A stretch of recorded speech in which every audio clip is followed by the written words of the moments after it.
हर हर महादेव। मैं शिव शिष्या शिव गुरु के चरणों में प्रणाम करती हूँ। माँ भवानी के चरणों में प्रणाम करती हूँ।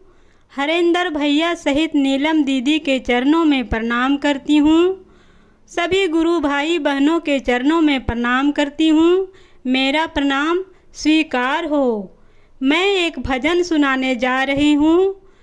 भजन अच्छा लगे तो लाइक शेयर और मेरे चैनल को सब्सक्राइब करिएगा और कमेंट बॉक्स पर हर हर महादेव ज़रूर लिखिएगा। बोल बम के मेलवा गुरुजी है ठेलम ठेलवा हो, ना जाने कहाँ है रैला हो। बोले बम के मेलवा गुरुजी है ठेलम ठेलवा हो, ना जाने कहाँ है रैला हो। ए हो गुरुजी ना जाने कहाँ है रैला हो।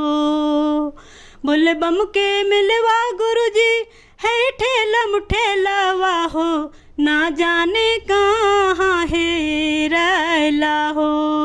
ए हो गुरुजी ना जाने कहाँ है रैला हो। काशी में खोजली बा दरीनाथ में खोजली बा, दरीनाथ में खोजली हो, खोजली गोटे देवा घर हो। ए हो गुरुजी खोजली गोटे देवा घर हो। ए हो गुरुजी ना जाने कहाँ है रैला हो। देवलोक में खोजली शिव, लोकवा में खोजली शिव, लोकवा में खोजली हो, खोजली गोटे कैलाश हो।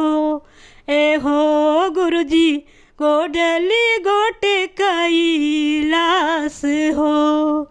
ए हो गुरुजी ना जाने कहाँ है रैला हो। बोल बम के मिलवा गुरुजी है ठेलम ठेलवा हो, ना जाने कहाँ है रैला हो। ए हो गुरुजी ना जाने कहाँ है रैला हो। गंगा में खोजली जा, मुनवा में खोजली जा, मुनवा में खोजली हो, खोजली गोटे तीरा बेनी हो। या हो गुरुजी खोजली गोटे तीरा बेनी हो। या हो गुरुजी ना जाने कहाँ है रैला हो।